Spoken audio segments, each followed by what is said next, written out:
Hello दोस्तों, मैं दिलीप कुमार फिर से एक नए वीडियो के साथ डी स्किल में आपका स्वागत करता हूं। और आज के वीडियो में हम जानेंगे इलेक्ट्रिक करंट के बारे में। इलेक्ट्रिक करंट को हम लोग हिंदी में कहते हैं विद्युत धारा। विद्युत धारा। तो इसका डिफिनेशन पढ़ते हैं। द फ्लो ऑफ इलेक्ट्रॉन और charge is called electric current. Electric current हम लोग किसे कहते हैं? तो इलेक्ट्रॉन के बहाव को हम इलेक्ट्रिक करंट कहते हैं। ये जो डिफिनेशन है हम लोग कई बार नेट में सर्च कर चुके हैं, यूट्यूब पे देखे हैं, गूगल में देखे हैं, लेकिन आज के वीडियो में हम इसको समझेंगे कि क्या होता है फ्लो ऑफ इलेक्ट्रॉन और कैसे ये इलेक्ट्रॉन के फ्लो से इलेक्ट्रिक करंट का जनरेशन होता है। तो इसको समझने के लिए हम आपको ले चलते हैं एक अदर एग्जाम्पल। देख पा रहे हैं कि दो बकेट है, बकेट 1 और बकेट 2। देख ये पा रहे हैं कि एक बकेट में वाटर लेवल बहुत ही कम है और दूसरे बकेट में वाटर लेवल अधिक है।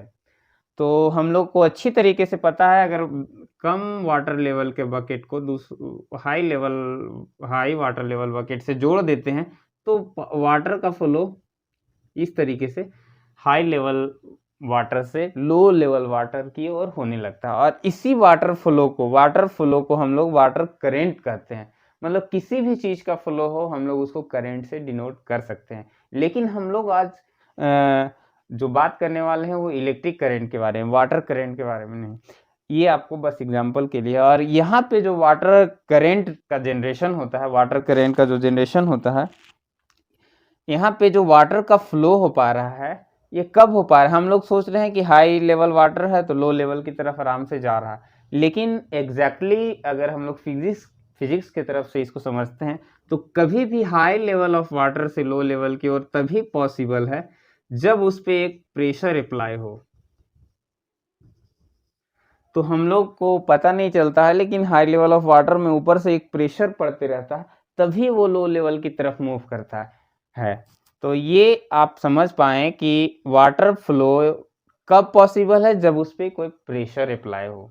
प्रेशर अगर हो तो आप मोटर के जरिए, जमीन के अंदर मोटर लगा हुआ हो और आपका 10th फ्लोर पे भी वाटर को पहुंचाना हो तो प्रेशर के जरिए वाटर का फ्लो नीचे से ऊपर हो सकता है। यहाँ तो आपको लग रहा होगा ऊंचा था तो नीचे चल गया, नहीं। तो एग्जैक्टली फिजिकली क्या होता है, जब तक उस पर कोई प्रेशर ना हो कोई भी फ्लो पॉसिबल नहीं हो। तो हम लोग प्रेशर की मदद से वाटर फ्लो को समझें। अब हम लोग समझते हैं इलेक्ट्रिक करंट के बारे में। तो यहाँ पे flow of electron is called electric current. तो इलेक्ट्रिक करंट कब पॉसिबल है? जब इलेक्ट्रॉन का फ्लो हो। तो इलेक्ट्रॉन का फ्लो भी तभी पॉसिबल है जब उसमें कोई एक्सटर्नल फोर्स अवेलेबल हो। जैसे कि हम लोग जो घर में इलेक्ट्रिसिटी यूज करते हैं, जिसको हम लोग शॉर्ट में पावर बोलते हैं, तो पावर का फॉर्मूला होता है V इंटू आई, वोल्टेज इंटू करेंट। यहाँ पे हम लिख भी दिए हैं। तो पावर कब आपको मिल सकता है? जब उसके में वोल्टेज और करंट दोनों हो। तो हम लोग एक एग्जाम्पल से समझते हैं इसको फ्लो ऑफ इलेक्ट्रॉन कब पॉसिबल है। जैसे कि हम यहाँ पे दो एटम बना दिए हैं। ये जो एटम है इसमें ये लो चार्ज है, बहुत ही कम चार्ज है इस एटम पे, और ये है फुल चार्ज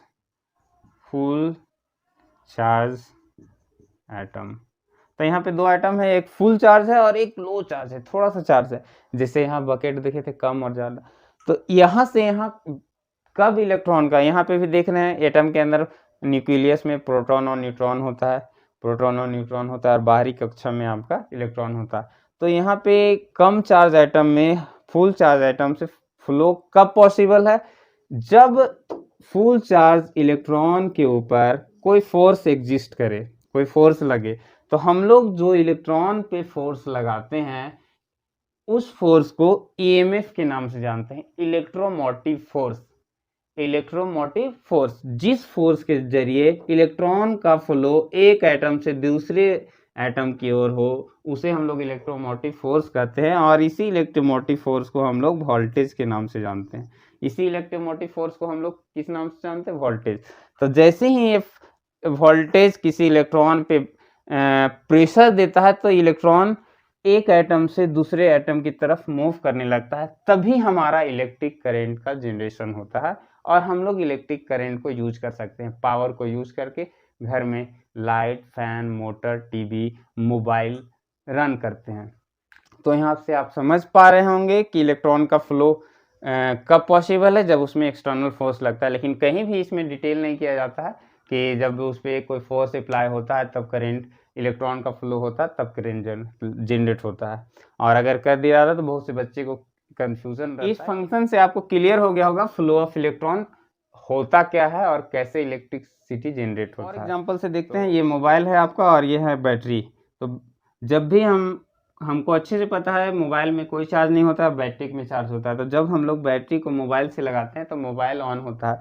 बैटरी के अंदर का इलेक्ट्रॉन को वोल्टेज के जरिए मोबाइल में दौड़ाया जाता है, मोबाइल में भेजा जाता है, तब मोबाइल हमारा ऑन हो पाता है। जैसे कि हम आपको दिखा दे रहे हैं, ये आपका बैटरी है और ये मोबाइल है। अब इस मोबाइल में हम इस तरीके से बैटरी लगा देते हैं और इस तरीके से हम इसको ऑन करते हैं। तो देखिए हमारा फ़ोन ऑन हो चुका है। तो ये कब पॉसिबल हुआ? हाई चार्ज मतलब फुल चार्ज बैटरी में इस मोबाइल के सर्किट में करंट का फ्लो हो पाया, तब इसको पावर मिला और ये मोबाइल फ़ोन ऑन हो गया। तो पावर मिलने के लिए करंट, इलेक्ट्रॉन का फ्लो हुआ। और इलेक्ट्रॉन का फ्लो कब हुआ? जब इसके अंदर का बैटरी इलेक्ट्रॉन को फोर्स्ड किया कि तुम पूरे सर्किट में दौड़ो, तभी मोबाइल स्टार्ट हो सकता है। जैसे कि फिजिकल लाइफ में भी देखते हैं कि हम लोग घर का काम नहीं करना चाहते हैं, रेस्ट में रहना चाहते हैं। कोई भी वस्तु, कोई भी सिस्टम रेस्ट में रहना चाहता है, तो जब तक उसमें कोई एक्सटर्नल फोर्स ना अप्लाई हो तब तक वो मोशन में आता ही नहीं, काम ही नहीं करना चाहता है। हम, मेरे ऊपर भी जब तक बॉस का प्रेशर नहीं होता हम नहीं चाहते हैं कि कोई काम करें। आप भी ऐसा करते होंगे, या घर में मम्मी पापा का प्रेशर। तो जब तक कि प्रेशर अप्लाई नहीं हो तब तक कोई वर्क डन नहीं हो पाता है, कोई काम नहीं हो पाता है। काम करने वाला कोई भी हो सकता है, हम भी हो सकते हैं, आप भी। लेकिन जब तक किसी का प्रेशर नहीं हो, आप कोई काम करने के लिए एग्रीड नहीं होते हैं, रेडी नहीं होते हैं। तो यहाँ से हम समझ पाए हैं इलेक्ट्रिसिटी कैसे हमारे लिए यूजफुल है। तो अब हम लोग इलेक्ट्रिक करंट के बारे में और भी चीज़ जानेंगे कि कितने तरह के करंट होते हैं, कैसे हम लोग करंट को टेस्ट करते हैं, एंड सो ऑन। और हम आपको ये बता दें, जो ये मोबाइल फ़ोन की बैटरी, अब ये हम आपको क्यों बता रहे हैं? क्योंकि आप इलेक्ट्रिकल या इलेक्ट्रॉनिक्स का काम कर रहे हैं। तो जब तक आपको पता ना हो करंट में क्या क्या ज़रूरी है, अब हमारे पास क्लियर हो गया है। करंट, किसी भी सिस्टम को चलने के लिए पावर का ज़रूरत है, चाहे मोबाइल हो, टीवी हो, फैन हो, वॉशिंग मशीन हो या बल्ब हो। तो पावर कहाँ मिलेगा? या तो बैटरी में मिलेगा या इलेक्ट्रिकल सोर्स हमारे जो घर में आप देख रहे हैं बोर्ड, उस बोर्ड में हो। तो पावर के अंदर क्या क्या चीज़ होना ज़रूरी है? वोल्टेज और करंट। जैसे कि एक बल्ब बना दिए हैं और ये पावर सोर्स है। ये क्या है हमारा बोर्ड में? Power source.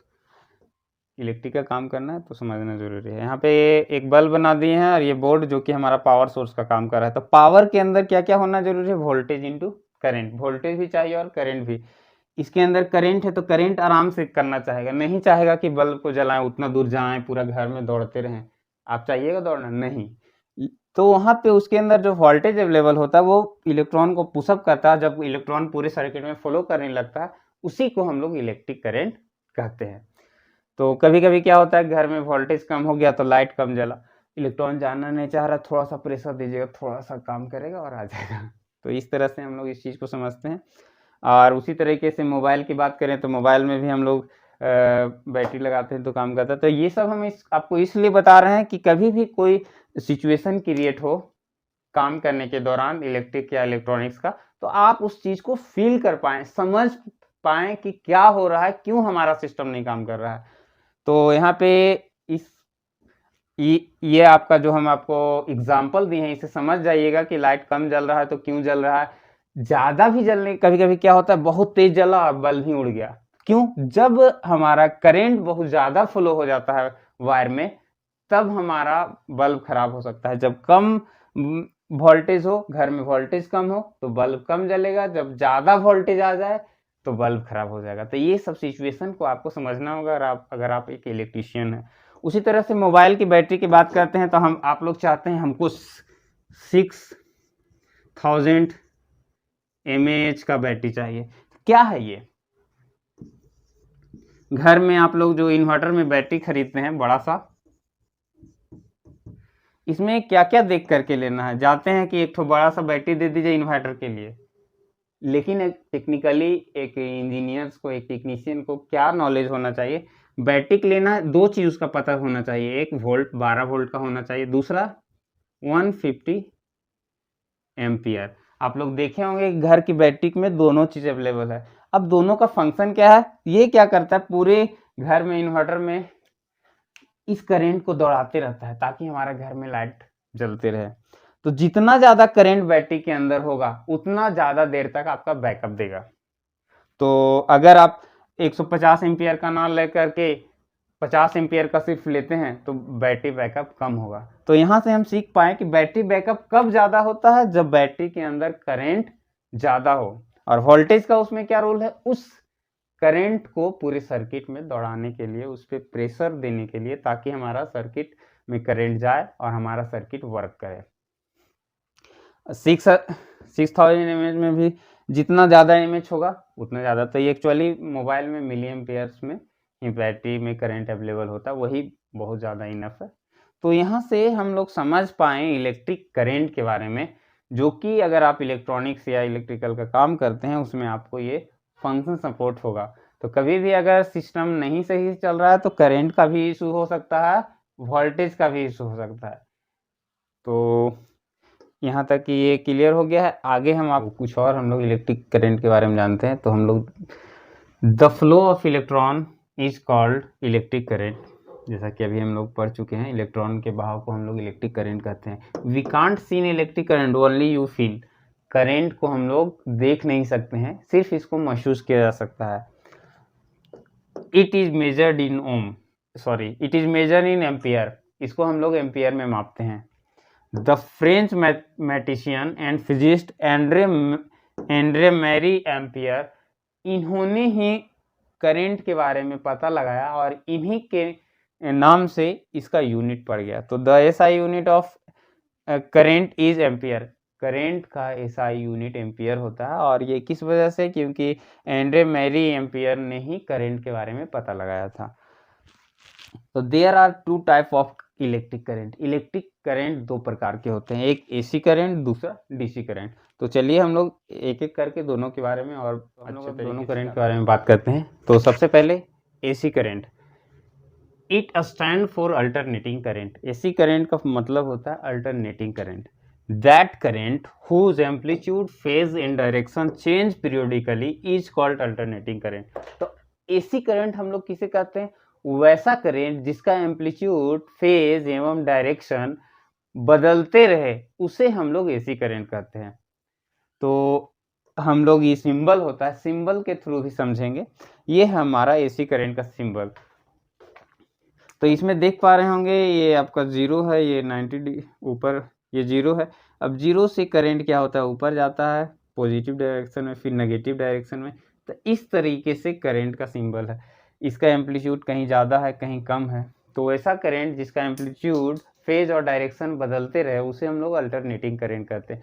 जैसे हम लोग देखते होंगे कि घरों में कभी कभी वोल्टेज कम हो जा रहा है, मतलब कि उसका एम्पलीट्यूड कम हो रहा है, तब हमारा लाइट भी कम जल रहा है, मोटर भी स्टार्ट नहीं हो रहा है। तो कौन सा करंट में ऐसा होता है, ये आपका एसी करंट में। एसी करंट में कभी भी वोल्टेज में आपका बदलाव आ सकता है। कभी कभी क्या हो सकता है, उसका डायरेक्शन, कभी कभी आप न्यूट्रल को भी टच करते हैं तो करंट आ जाता है, क्योंकि एसी करंट में फेज और न्यूट्रल बदलते रहते हैं। और ये जो इसका ये जो बदलता है, एक सेकेंड के अंदर 50 टाइम चेंज हो जाता है। 50 साइकिल या 50 टाइम बदल जाता है। एक साइकिल मतलब यहाँ से जब करंट चलना स्टार्ट किया है और यहाँ एक साइकिल इसका कंप्लीट हुआ। इस तरीके से एसी करंट एक सेकेंड के अंदर 50 बार चेंज हो जाता है। इसलिए हम लोग को फेज और न्यूट्रल में कोई बदलाव नहीं होता है, लेकिन ये हमेशा बदलते रहता है। तो यहाँ से हम लोग एसी करंट को समझें। इसमें हम लोग एक पॉइंट को और जानना जरूरी है, frequency. Frequency is defined as the number of cycle complete per unit time, मतलब एक सेकेंड में जितना साइकिल आपका करंट कंप्लीट करे उसी को हम लोग फ्रीक्वेंसी से डिनोट करते हैं। मतलब एक सेकेंड के अंदर कंप्लीट साइकिल की संख्या को फ्रीक्वेंसी कहते हैं। 1 सेकेंड के अंदर कंप्लीट साइकिल की संख्या को फ्रीक्वेंसी कहते हैं। In our country frequency is 50 hertz. हमारे देश में 50 हर्ट्ज फ्रीक्वेंसी होता है। ऐसा unit of frequency is hertz. Frequency का ऐसा यूनिट हर्ट्ज होता है। यहाँ से हम लोग क्या जाने, हम लोग जो पावर एसी करंट यूज करते हैं वो 1 सेकेंड के में 50 बार चेंज हो जाता है फेज न्यूट्रल में, तभी वो करंट का जनरेशन कर पाते हैं। Second DC current. DC current it stand for direct current. इसको हम लोग डायरेक्ट करंट कहते हैं। That current whose fix amplitude and phase is called direct current. वैसा करंट जिसका एम्पलीट्यूड और फेज एक समान रहता हो उसे हम लोग डायरेक्ट करंट कहते हैं। It is also called unidirectional current. इसको हम लोग यूनिडायरेक्शनल करंट भी कहते हैं क्योंकि यह एक ही दिशा में बहता है। सिंबल से हम देखें तो ये आपका करंट हो गया, जैसे ये प्लस हो गया और ये माइनस, और इसका एम्पलीट्यूड हमेशा फिक्स है। एम्पलीट्यूड क्या आप कोई बैटरी में देखिए 12 की जगह कभी 15 हो जा रहा है, कभी 9 हो जा रहा है, कभी 6 हो जा रहा है, ऐसा कोई वेरिएशन है? तो वैसा करंट जिसका एम्पलीट्यूड एक समान स्थिर हो, फिक्स्ड हो, उसी को हम लोग डायरेक्ट करंट कहते हैं। फिक्स्ड मतलब डायरेक्ट है, मतलब है। और इससे पहले जो हम लोग पढ़े थे अल्टरनेटिंग, अल्टर है, कभी कुछ हो रहा है कभी कुछ, चेंज जिसके में हो सके उसे अल्टरनेटिंग करंट कहेंगे, जिसका वैल्यू फिक्स हो उसे डायरेक्ट करंट कहेंगे। इसमें ना तो एम्पलीट्यूड वोल्टेज में कोई बदलाव होता, ना ही इसका फेज में। कभी भी प्लस की जगह माइनस अगर आप किसी भी डिवाइस में लगा देते हैं सामान खराब होगा, लेकिन अल्टरनेटिंग करंट में आप प्लग को ऐसे लगाओ या ऐसे लगाओ, रन करने में मशीन कोई दिक्कत नहीं होता है। टीवी चलाना हो, मोटर, कभी भी उसका डायरेक्शन चेंज करके भी लगाते हैं तो हमारा सिस्टम चल पाता है। ये इसलिए होता है क्योंकि उसका फेज, एम्पलीट्यूड और डायरेक्शन बदलते रहता है। लेकिन डीसी में गलती से भी कभी आप प्लस माइनस को बिना देखे गलत लगाते हैं तो खराब हो जाता है डायरेक्ट सिस्टम। तो यहाँ से हम समझ पाए कि एम्पलीट्यूड, फेज, डायरेक्शन क्या होता है और कौन सा करंट का एम्पलीट्यूड, फेज, डायरेक्शन चेंज होता है और कौन सा करंट का चेंज नहीं होता है। सोर्स ऑफ डीसी करंट की बात करें तो हम लोग बैटरी, सोलर और डायनेमो से डीसी करंट हमको मिलता है। It have no frequency. DC current का कोई फ्रीक्वेंसी नहीं होता क्योंकि ये कोई साइकिल कंप्लीट नहीं कर रहा। जो भी करंट आए माइनस मतलब माइनस, प्लस है तो प्लस। तो इस तरीके से हम लोग दोनों करंट के बारे में समझे, एसी करंट और डीसी करंट। तो करंट के बारे में ये आज के लिए इतना ही। और अगर आगे आप ज़्यादा डिटेल, अगर आपको इंजीनियरिंग के स्टूडेंट हो, मतलब कि हाई लेवल अगर नॉलेज चाहिए, तो हम आपको बुक के माध्यम से और इसके बारे में बहुत सारा नॉलेज देंगे। तो थैंक यू दोस्तों, आज के लिए इतना ही। अगर आपको वीडियो अच्छा लगे तो लाइक, शेयर एंड सब्सक्राइब कीजिए और कमेंट कीजिए